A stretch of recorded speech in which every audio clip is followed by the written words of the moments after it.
Bueno, como os decía, nos vamos a centrar hoy en esta sexta sesión en el territorio geográfico que compete a la antigua provincia de Ifriqiya o lo que hoy se conoce como Túnez, y vamos a atender concretamente a la mezquita de Kairouan, que es una de las grandes mezquitas sagradas. Quiero decir, todas las mezquitas para el Islam son importantes, sobre todo para el Islam contemporáneo, pero hay ciertos edificios que mantienen, por la tradición o por la antigüedad que se les ha dado, que son especialmente importantes. Por supuesto, la mezquita de Damasco, por supuesto, la mezquita de Al-Azhar en el Cairo, y otra de las mezquitas sagradas importantísimas para la comunidad islámica en general en época moderna y contemporánea va a ser la mezquita de Kairouan, porque, como os digo, se considera que es otra de las mezquitas más antiguas, otro de los oratorios más antiguos que se fundó en estos inicios del Islam. Entonces vamos a hablar hoy de esa islamización, el título está mal, habría que cambiar los términos, de la arabización y la islamización de ese norte de África occidental, y concretamente el caso de Túnez, porque esta ciudad de Kairouan también va a ser importante para los relatos que competen a la conquista árabe o al relato de la conquista islámica de la península ibérica o de Hispania, ¿no? de Al-Ándalus, porque sobre todo en lo que tiene que ver con el trazado de las alquiblas, con el trazado del muro sagrado de las mezquitas, porque el primer oratorio de Abderramán primero y los supuestos oratorios de los conquistadores anteriores a este de Abderramán I parece ser que tomaron las tradiciones de orientación, las decisiones que tomaron los tabi'un o los compañeros del profeta cuando se fundó la mezquita de Kairouan. Y el personaje de Uqba ibn Nafi, que es el conquistador de África, bueno, del norte de África y de Ifriqiya concretamente, pues este personaje va a ser importante, y luego, pues al igual que Amer había hecho en Egipto, Amer ibn Alas, en Ifriqiya lo va a hacer Uqba, y en Al-Ándalus, en las fuentes árabes, la conquista la va a protagonizar Musa, luego lo veremos, y en las fuentes almohades, al ser africanas o magrebíes, se le va a dar más protagonismo a la figura de Tariq, ¿vale? A ese conquistador que da nombre a la ciudad de Tarifa. Pero bueno, vamos a centrarnos primero en para terminar este tema. Mi idea, también quería comentároslo, a partir de enero va a ser hablar de todo esto desde el punto de vista de otras manifestaciones artísticas. Vamos a volver sobre todo lo que hemos visto, vamos a profundizar un poco más en estos califatos orientales, el califato abasí, el imamato fatimí del Cairo, pero vamos a atender a otro tipo de manifestaciones artísticas, como por ejemplo son las artes suntuarias, la arquitectura civil, etcétera. Sabéis que en esta primera parte del curso nos estamos centrando esencialmente en la arquitectura religiosa, porque, bueno, al final cuando queremos hablar de ese fenómeno religioso, pues los edificios son importantes porque se mantienen todavía en el lugar en el que se concibieron, y esto, a pesar de que hayan cambiado a lo largo del tiempo, esto nos ofrece muchas pistas de cómo pudo ser en este caso, esa arabización y esa islamización de los territorios. Bien. Tradicionalmente los relatos, tenemos que volver sobre lo mismo, y sé que soy muy insistente en esta cuestión, pero tenéis que tener en cuenta que las fuentes que nos hablan de la conquista de Ifriqiya también son muy tardías, también son de la época de los emires aglavíes. Quiero decir que las primeras fuentes que se conservan, que nos hablan de esos relatos de Uqba, de la conquista de Ifriqiya, también pertenecen a fechas tan tardías como finales del siglo IX, principios del siglo X, y volvemos a encontrarlas en copias que se hicieron posteriormente, ya os digo, sobre todo en época aglaví, que van a ser los emires que van a gobernar esta zona de Ifriqiya o del norte de África. Sin embargo, tradicionalmente la historiografía, en base a los relatos de estas fuentes tardías, y además también otro de los autores más importantes para esto va a ser el gran historiador universal Ibn Khaldun, que escribió en el siglo XIV y también nos habla sobre esta mezquita de Kairouan, sobre Ifriqiya. Después vamos a ver un poquito más en profundidad la Muqaddima de Ibn Khaldun, los datos que nos ofrece tan interesantes. Pero, como os digo, según la historiografía, la conquista de Ifriqiya o de esta zona del norte de África se produce hacia el año 647, es decir, hacia finales de la primera mitad del siglo VII. Sin embargo, el gran conquistador de Ifriqiya y fundador de ese primer oratorio de Kairouan es Sidi Uqba ibn Nafi, que murió en el año 683. Es decir, que la realidad es que estos oratorios, según nos dicen los relatos de las fuentes, fueron fundados también en fechas un poquito más tardías de lo que además las fuentes nos dicen que esas fechas de cuando se produjo la conquista del territorio. Claro, esto realmente, sentido historiográfico, sí que tiene sentido, porque primero se busca la estabilidad en el territorio y luego se fundan los oratorios. La problemática que se recoge en estas fuentes concretamente, esto lo vamos a ver muy claro en el caso de Al-Ándalus, es que el problema viene de la traducción de esas fuentes en lengua árabe que se utilizan como testigo fundamental de estos relatos de conquista. Entonces, la problemática viene porque en las fuentes árabes se utiliza constantemente el verbo trazar, que es itijaj, ¿vale? Algo más, sí, itijaj, sí. En el artículo que os acabo de enviar al correo de Susana Calvo Capilla de las primeras mezquitas, los primeros oratorios en las fuentes árabes o los primeros oratorios de Al-Ándalus en las fuentes árabes, no me acuerdo muy bien cómo se llama el artículo, pero os lo acabo de enviar.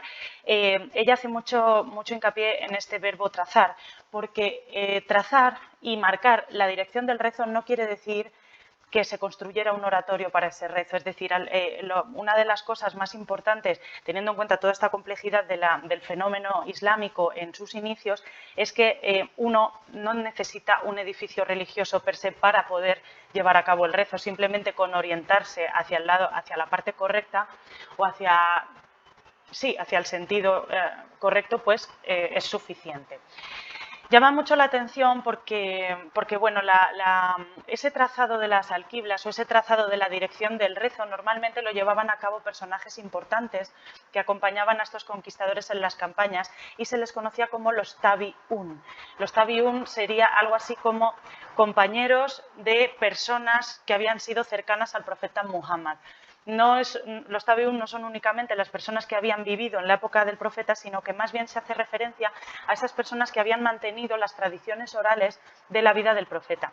Sin embargo, sabéis, como vimos la semana pasada, que estos hadices, H-A-D-I-C-E-Z,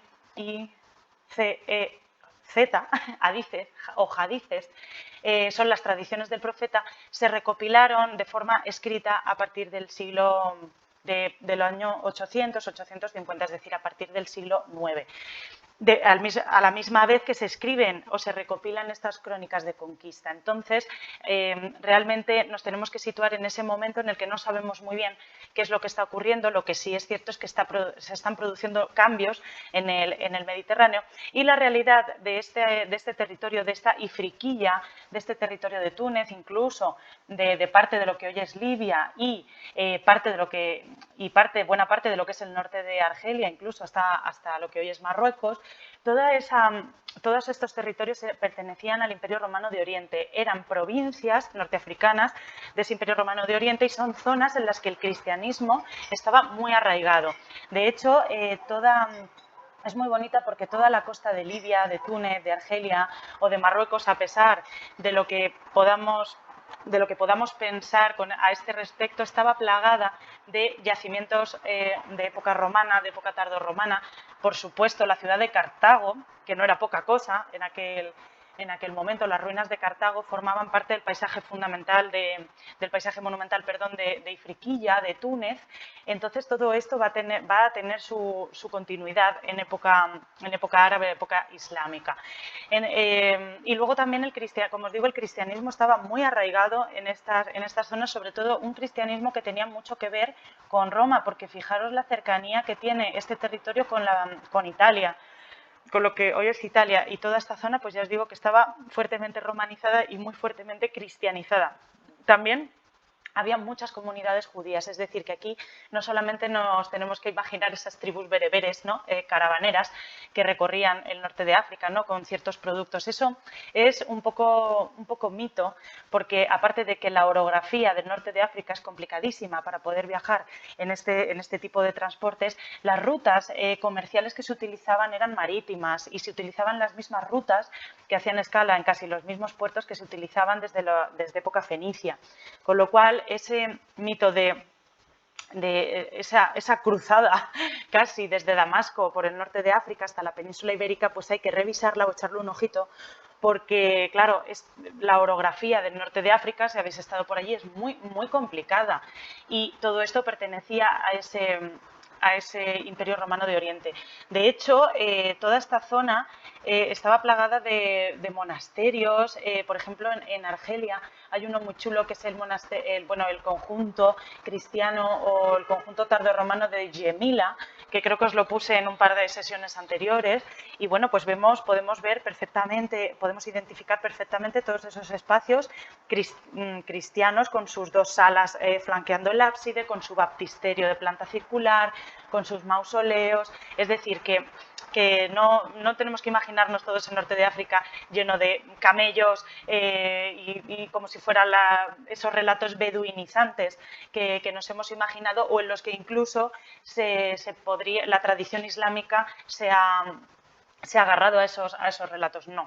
El norte de África, aparte de ser una zona espiritual para el cristianismo importantísima, sabéis que el propio San Agustín era norteafricano, pues que sepáis que estaba fuertemente cristianizada y dependía del Imperio Romano de Oriente, y además era también, como Egipto, una joya territorial y política importante para esa capitalidad de Constantinopla. De modo que la arabización y la islamización de este territorio van a suceder de forma progresiva y sobre todo se va a deber al comercio entre estas zonas que luego van a pasar a estar controladas por el Califato Abasí de Bagdad y todo este territorio. Es decir, que a mí me gusta mucho esa expresión o esa definición que utilizan pues, personajes como John Wansbrough o el propio David King, que estuvimos hablando, no fue con vosotros, fue con el grupo de los jueves. Bueno, David King es el principal investigador que nos ha puesto de manifiesto el porqué del trazado de ciertas alquiblas en las ciudades, sobre todo de la alquibla de la mezquita de Córdoba, por qué tiene esa orientación tan supuestamente extraña que no señala la Meca, que está muy relacionada con Cairouán, pero esto tiene que ver con trazados astronómicos más que con trazados religiosos, por así decirlo. Entonces, pues estos historiadores lo que comentan, o estos investigadores comentan que el Islam es un gran sistema comercial. Antes que una religión fue un gran sistema comercial. Y sobre todo esa expansión de la arabización y luego de la islamización seguramente no se produjo a través de las caravanas del norte de África, porque es bastante improbable, sino que fue por rutas marítimas, ¿no? Entonces, y además en un tiempo muy largo, en un periodo de tiempo bastante largo, con lo cual en este año 647, ese año 683, estamos todavía asistiendo a esos momentos de cambio y de formación, porque entre otras cosas, insisto, los textos coránicos todavía no habían sido recopilados. Entonces, claro, como recordad otra vez de nuevo ese cuadro de Jackson Pollock en el que las cosas se van superponiendo, todo se va entremezclando, hay una complejidad bestial. No solamente tenemos que atender a lo que nos dicen las fuentes o la arqueología, porque también son importantes los silencios de la arqueología. Entonces todo esto tenemos que revisarlo, estamos repensándolo y estamos viendo verdaderamente cómo se pudo producir esa arabización del Mediterráneo, pero todo apunta a que fue mediante el comercio vía marítima. Aquí os pongo, seguramente muchos de vosotras habéis visitado la magnífica ciudad de Cartago. Es espectacular, yo creo que es de los sitios que a mí más me ha sorprendido de lo que he visto. Entonces, la llegada si vamos a tomar en consideración el relato de las fuentes y de estas crónicas y compramos ese relato de que los musulmanes llegaron, pues se encontraron con todo este paisaje monumental, no solamente el paisaje monumental fenicio, el paisaje monumental cartaginés, sino también el paisaje romano y tardorromano, que Túnez está llena, al igual que Marruecos, al igual que Libia, que Argelia, etcétera. Como bien os insisto mucho en esto, porque en muchas ocasiones las fuentes que nos relatan esa conquista, esas fuentes tardías que relatan la conquista, siempre señalan que los conquistadores fundaron nuevas ciudades que no tenían nada que ver con todo el paisaje monumental anterior. Esto no es cierto, porque la propia Kairouan está relacionada con un espacio urbano muy importante en época romana y tardorromana, y muchos historiadores del siglo XIV, sobre todo Ibn Khaldún, también algunos anteriores como Al-Idrisi y Benidari, se van a hacer eco de las magníficas obras que se conservan de la antigüedad en estos territorios. De modo que, además, no es que solamente mantuvieran en uso esos espacios, luego se cambian de uso, se abandonan, etcétera, sino que además los grandes historiadores musulmanes ya de los siglos XII, XIII, XIV van a valorar muy positivamente los restos monumentales y ese paisaje monumental cartaginés, romano, etcétera, etcétera.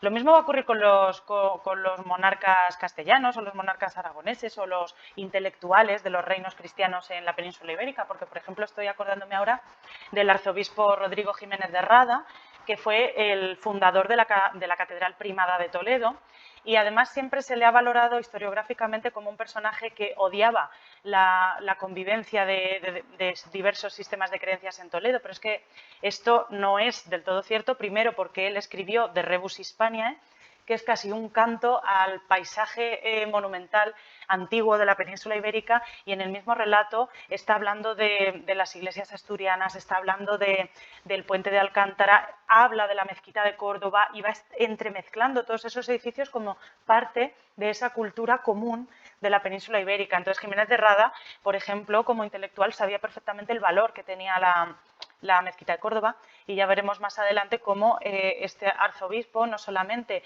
mandó iniciar esas obras de la Catedral Primada de Toledo, sino que a pocos metros de la Catedral de Toledo se encuentra la iglesia de San Román, que también fue patrocinada por este arzobispo, y es un homenaje a los cristianos árabes de Toledo.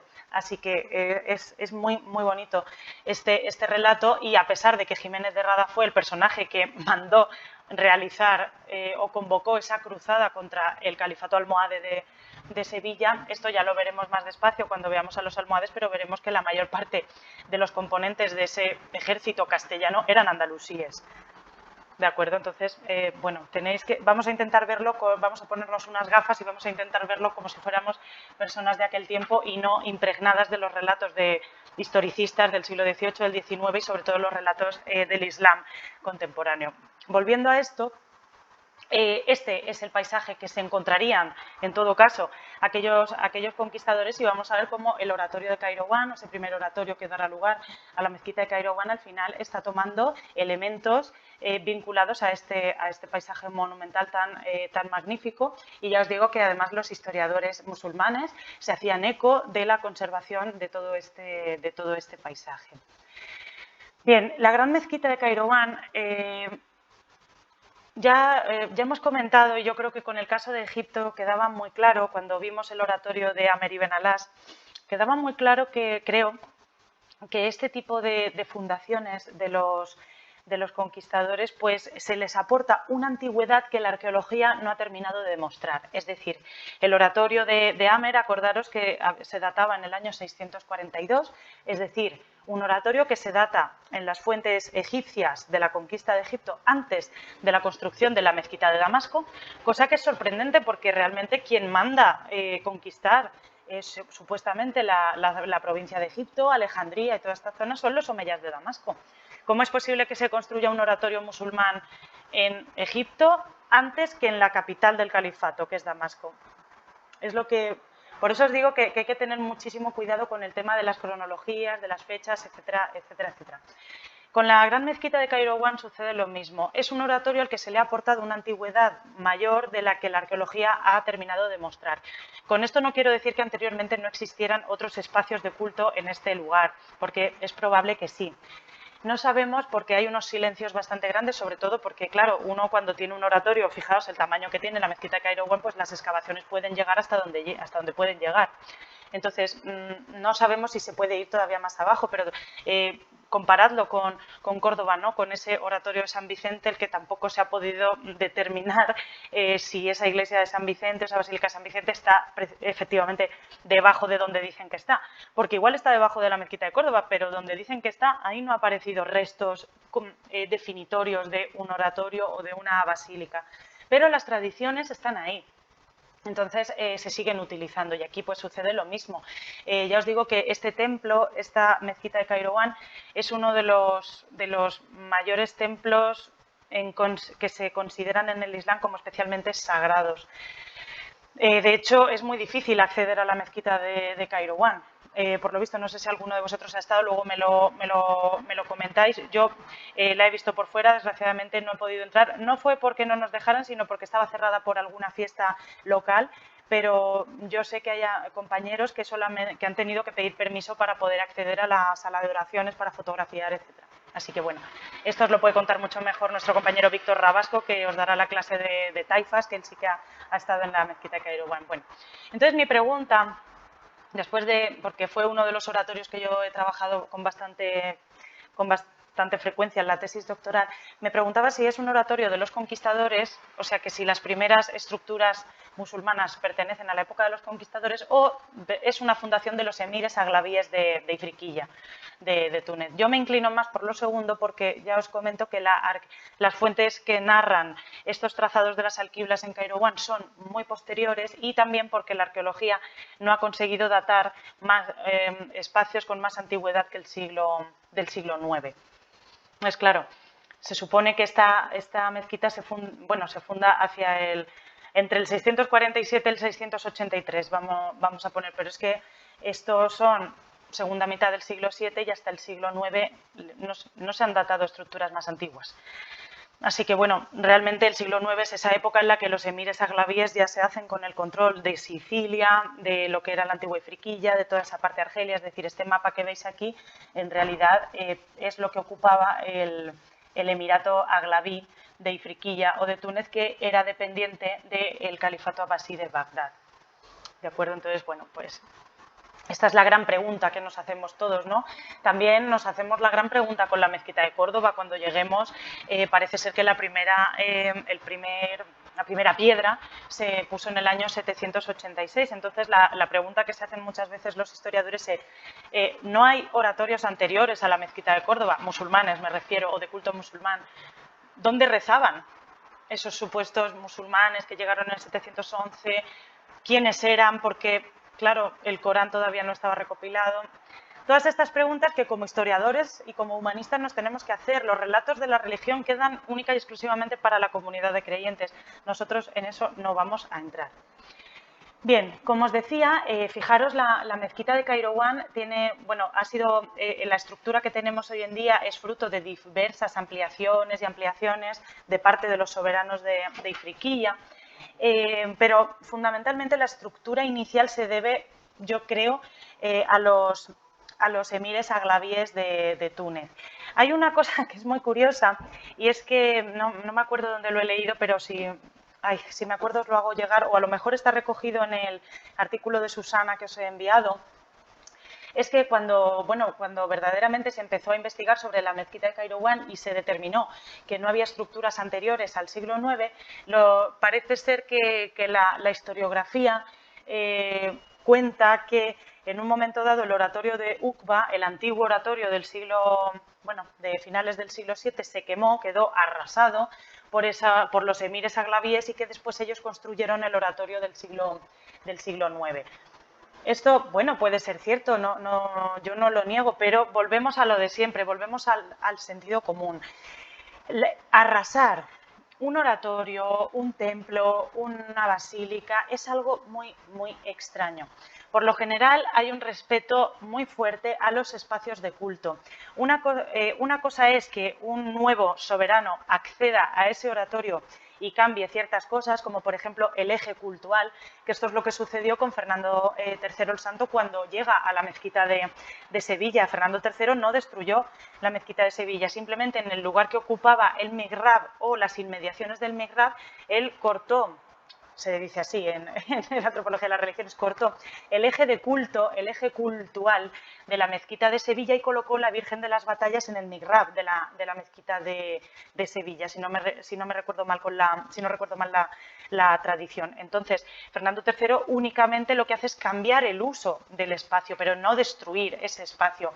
Mucho menos creo que los emires aglavíes pudieran destruir el antiguo oratorio de UPA. O, en todo caso, hubieran ocupado ese oratorio, hubieran hecho sus reformas, lo habrían ampliado, pero arrasar y quemar y dejar en los cimientos un templo, pues después de todo el trauma que estas comunidades hemos visto que tenían con la destrucción del antiguo Sancta Sanctorum del Templo de Jerusalén, pues dudo mucho que este relato sea verídico.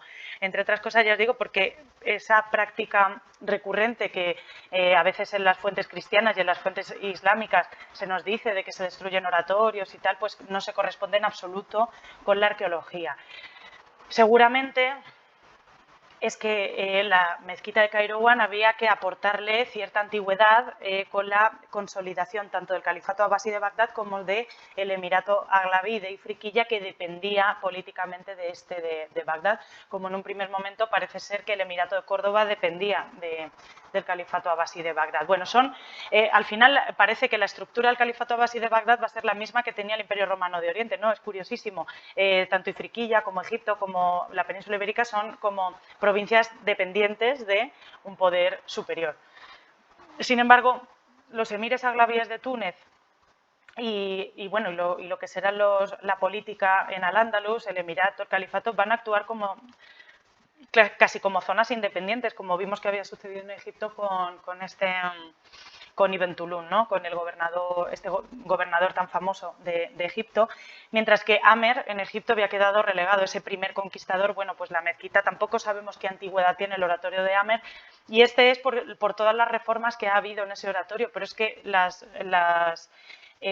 los restos más antiguos de la mezquita de Amer también son de finales del siglo VIII, principios del siglo IX. Es que es algo que sucede constantemente. Entonces, bueno, pues aquí en Kairouan, a pesar de ser un templo muy antiguo en su primera época, no es tan antiguo como parece ser, según la arqueología, no es tan antiguo como parece ser. Sin embargo, quería que os fijarais en una cosa. Mirad, fijaros en el muro perimetral de la mezquita de Kairouan, es gigante, ya os digo que se ha reformado a lo largo del tiempo muchas veces, pero volvemos a encontrarnos con la misma estructura que nos habíamos encontrado reiteradamente en la Basílica Latina, en las basílicas del Imperio Romano de Oriente, solo que en el Imperio Romano de Oriente sabéis que los templos van a tender a la centralización, ¿no? Desde Santa Sofía, pero aquí se produce otra vez el mismo fenómeno de generar desde la entrada al templo, en este caso por debajo de la estructura del alminar, que es este de aquí, una torre cuadrada. El acceso se genera una vía sacra que llega desde la entrada al templo, atravesando ese alminar, sigue por aquí, por esta entrada, y llega hasta el muro de alquibla o hasta el mihrab, ¿no? Hasta ese espacio sagrado o especialmente sagrado dentro del templo. Esto, claro, que en Túnez se mantenga esta estructura es además mucho más común porque las basílicas latinas o los espacios, los templos, esas moradas sagradas que se habían realizado en el occidente latino en los siglos VI y VII, pues no tienden a esa centralización que tenemos en el Imperio Romano de Oriente. En algunos casos sí que vamos a tener ejemplos, pero la basílica con el atrio delante se mantuvo durante mucho más tiempo en el occidente latino.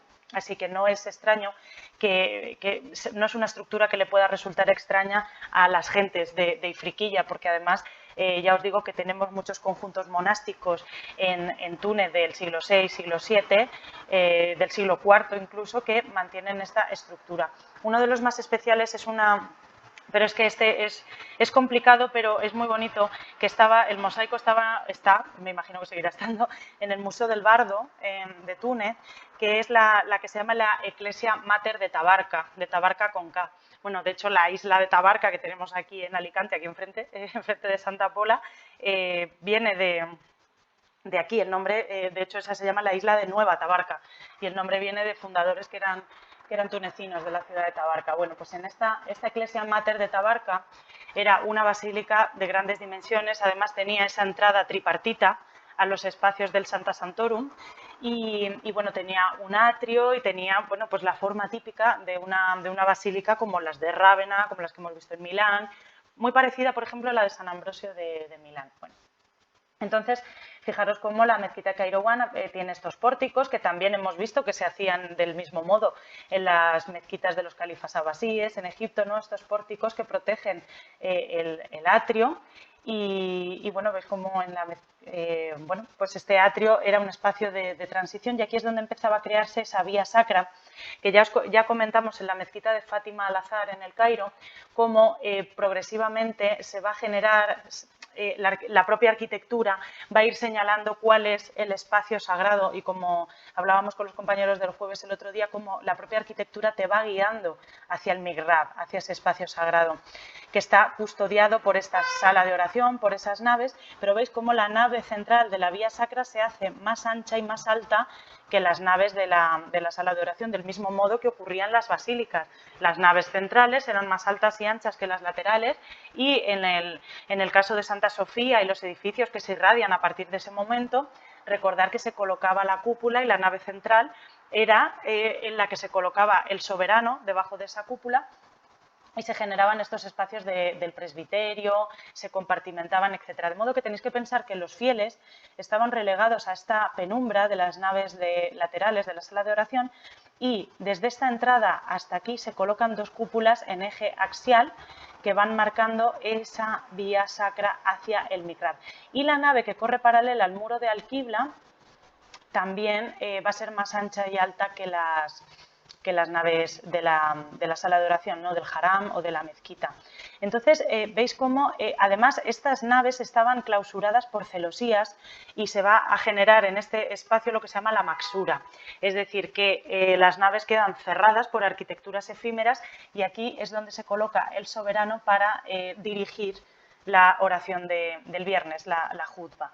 Pero es un mecanismo visual que se ha irradiado, en mi opinión, desde las antiguas basílicas, sobre todo desde Santa Sofía, ¿no? Todo está perfectamente pensado y cada espacio sirve para un fin. Es decir, este espacio central es un espacio de representación y al final de todo ello está el mihrab, que para mí, y ya os he comentado muchas veces, mantiene esa tradición del Sancta Sanctorum y el recuerdo del profeta o que el mihrab signifique únicamente ese señalamiento de hacia dónde se tiene que dirigir la oración, creo que es algo que va a venir mucho después. Y además, ahora hablaremos sobre la orientación, es que este mihrab de Kairouan es muy especial y muy importante para entender lo que va a suceder también en Al-Ándalus. Entonces, bueno, yo creo que con toda la tradición anterior que existía en esta Ifriquilla, en este norte de África, con el arraigo que había de las tradiciones del Imperio Romano, tanto occidental como luego oriental, pues un edificio de estas características no sería tan... No es que no fuera tan especial, que lo es, sino que no resultaría extraño para cualquier comunidad religiosa monoteísta practicar la fe en este espacio, ¿no? Sin embargo, esa singularidad o esa exclusividad que se le ha dado a las mezquitas, a las sinagogas, a las iglesias, es algo muy contemporáneo. Es decir, las mezquitas y las basílicas eran espacios abiertos a cualquiera en aquel momento. No por ser musulmán no podías entrar a una iglesia o no por ser cristiano no podías entrar a una mezquita. Esto no es así, no os voy a hacer spoiler, pero esto lo vamos a ver muy claramente en la ampliación de la mezquita de Córdoba hacia el año 960-69 con el califa al-Hakam II de Córdoba. Es que además en las inscripciones se ve muy claramente este hecho. Entonces, bueno, veis cómo utilizan las cúpulas sin ningún tipo de problema y las colocan en el mismo espacio que se habían colocado, por ejemplo, en las antiguas basílicas, aquí justo delante del mihrab, donde se colocaba el soberano. Sabéis que en Santa Sofía Justiniano y todos los soberanos después se colocaban debajo de la cúpula. Y la cúpula de Santa Sofía lo que pasa es que tiene unas dimensiones gigantescas, pero está situada justo delante del tramo presbiterial. Y en el resto de iglesias que vimos después, de basílicas, ocupa el mismo espacio. Y luego otra cúpula a la entrada, marcando la espiritualidad de este camino que tiene que recorrer el soberano. ¿de acuerdo? Y luego vemos como además se han desarrollado algunas salas laterales a ambos lados, bueno, en este caso aquí no, pero aquí al lado del mihrab, se colocan esas salas laterales para contener pues el tesoro o ciertos elementos litúrgicos. Y esto es muy interesante porque en Córdoba, en la ampliación del Hakam II, esto también lo vamos a ver, pero es que ya lo hemos visto en las basílicas antiguas, ya hemos visto que las salas que se sitúan a los lados del ábside o del Santa Santorum, el Santo de los Santos, pues servían para contener especies litúrgicas y para realizar ciertos ritos de purificación. Esto ya estaba presente en el templo judío, ¿no? en ese tabernáculo y luego en lo que será el templo de Jerusalén. De modo que vemos cómo se reproduce de nuevo todo eso, pero ya con unas formas islamizadas o que reconocemos como mezquita. Mirad el aspecto que tiene ahora mismo esa mezquita de Kairouan, la utilización de los arcos sobre las columnas, que por cierto aquí hay muchísimo material de expolia, material de acarreo de edificios antiguos, de edificios romanos anteriores. Veis las decoraciones con las ovas aquí, todo de tradición clásica, y veis cómo se ha colocado esa especie de cubito encima de los cimacios para darle altura a esas columnas, ¿no? a ese pórtico y a esos arcos. Así que, bueno, pues tenemos un poco un remix, ¿no? de todo lo que hemos visto en las antiguas basílicas, en lo que se ha desarrollado en el Imperio Romano de Oriente, y también esto también nos puede recordar a esas mezquitas de Samarra que vimos la semana pasada, que tienen estos pórticos tan desarrollados, ¿no? Esos iwanes, pero bueno, que es que los pórticos eran muy comunes en la arquitectura de los atrios del Mediterráneo. Entonces, tampoco tenéis que pensar que Bagdad, por ejemplo, o el califato abasí de Bagdad, visualmente va a negar tantísimo el Mediterráneo y lo que ha sido la cultura omeya, porque las mezquitas de Samarra, como vimos, a pesar de que tienen mucha influencia de esa mirada al antiguo imperio persa, las estructuras de mezquita pues van a ser muy similares a las de los antiguos templos, con esos atrios y esas salas de oración, y al final, en la parte más oscura, más resguardada de la arquitectura, se coloca en los antiguos templos lo que era la cámara del dios, en este caso el espacio del mihrab.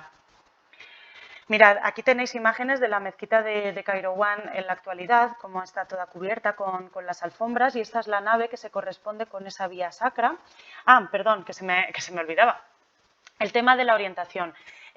Tradicionalmente estas fuentes de la conquista de Ifriqiya cuentan que Uqba ibn Nafi fue el conquistador de Ifriqiya, estaba al servicio de esos califas omeyas de Damasco, teóricamente, y que Uqba iba acompañado de una serie de personas que se llamaban los Tabi'un, que habían conocido a personas que habían conocido al profeta Muhammad, y entonces ellos trazaron en el suelo con la primera alquibla, es decir, la alquibla es el muro sagrado, ¿no? Hacia dónde tiene que dirigirse el muro sagrado. Y es muy curioso porque esa primera alquibla vinculada a los Tabi'un y a las tradiciones de Uqba, en la historiografía islámica se cuenta que es el primer oratorio que da lugar a la mezquita sagrada de Kairouan.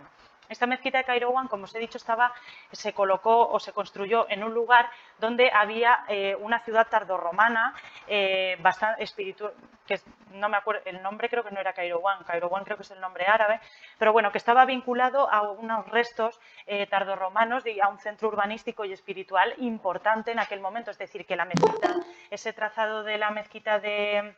Perdonad un segundo, que creo que hay una compañera